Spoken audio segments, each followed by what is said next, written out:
Psychology বলে প্রিয় মানুষ বিশ্বাস ভেঙে চলে গেলে যে কষ্ট অনুভব করে তা মানবদেহের 10টা পাঁজরের হাড় ভাঙার সমান কষ্ট। কিংবা হার্ট অ্যাটাক করলে যে পেইন হয় আমাদের মস্তিষ্কে সেটা অনুভব করে। ততটাই ক্ষতি হয় আমাদের যতটা মানুষ অ্যাক্সিডেন্টে ক্ষতিগ্রস্ত হয়ে থাকে।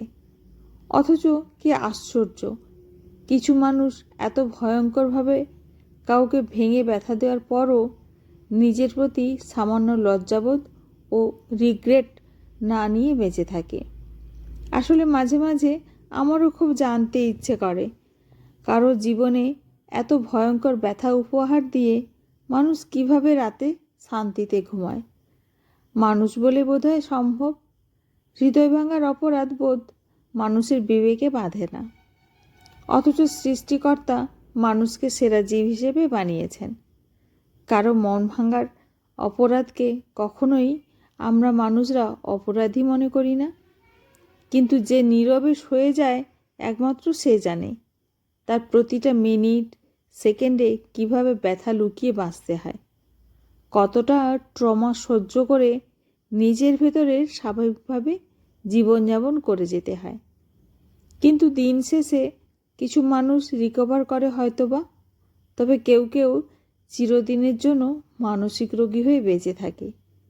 তাই কারো সাথে নিজেকে জড়িয়ে মন ভাঙার আগে নিজস্ব বোধ নিয়ে চিন্তা করবেন, সে মানুষটা আপনার দেওয়া মিথ্যে ভালোবাসার প্রতারণা সহ্য করতে পারবে কিনা।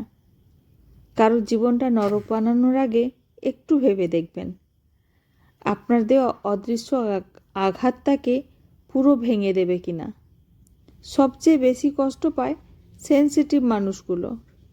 তাই এই ধরনের মানুষগুলোর সাথে মেশার আগে, তাদের মন নিয়ে খেলার আগে অন্তত একবার হলেও ভেবে দেখবেন। কাউকে ভালোবাসতে না পারলে বাঁচবেন না, কিন্তু ভালোবাসার নামে অভিনয় করে কারোর সুন্দর জীবনটা নষ্ট করে দেবেন না, প্লিজ।